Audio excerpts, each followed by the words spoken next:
ನಮ್ಮಲ್ಲಿ brush cutter ಬಂದು 6,500ದಿಂದ 22,000ವರೆಗೂ ಮಾಡೆಲ್ಗಳು ಸಿಗುತ್ತೆ.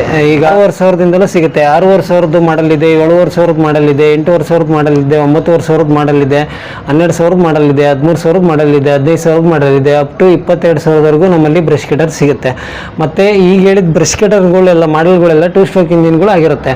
ಅದರಲ್ಲಿ 4 ಸ್ಟ್ರೋಕ್ ಇಂಜಿನ್ ಕೂಡ ಸಿಗುತ್ತೆ ನಮ್ಮಲ್ಲಿ. 4 ಸ್ಟ್ರೋಕ್ ಇಂಜಿನ್ ಬಂದು 8,000, 10,000, 12,000, 14,000, 16,000ವರೆಗೂ 5ರಿಂದ 6 ಮಾಡಲು 4 ಸ್ಟ್ರೋಕಲ್ಲೂ ನಮ್ಮಲ್ಲಿ ಸಿಗುತ್ತೆ. 4 ಸ್ಟ್ರೋಕಿಗಿನ್ನ 2 ಸ್ಟ್ರೋಕು ಜಾಸ್ತಿ ಕೇಳ್ತಾರೆ. 2 ಸ್ಟ್ರೋಕ್ಗೆ ಇದು ಏಕೆಂದರೆ ಸ್ಪೀಡ್ ಜಾಸ್ತಿ ಇರುತ್ತೆ.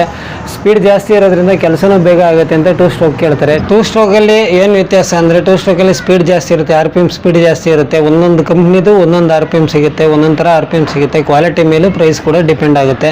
4 ಸ್ಟ್ರೋಕಲ್ಲಿ RPM ಕಡಿಮೆ ಇರುತ್ತೆ, ಮೈಲೇಜ್ ಚೆನ್ನಾಗಿ ಬರುತ್ತೆ. ಹಂಗಾಗಿ ಕೆಲವರು 4 ಸ್ಟ್ರೋಕ್ ಕೇಳ್ತಾರೆ, ಕೆಲವರು 2 ಸ್ಟ್ರೋಕ್ ಕೇಳ್ತಾರೆ. ನಮ್ಮಲ್ಲಿ ಎರಡೂ ಮಾಡೆಲ್ಗಳು ಅವೈಲೇಬಲ್ ಇದೆ.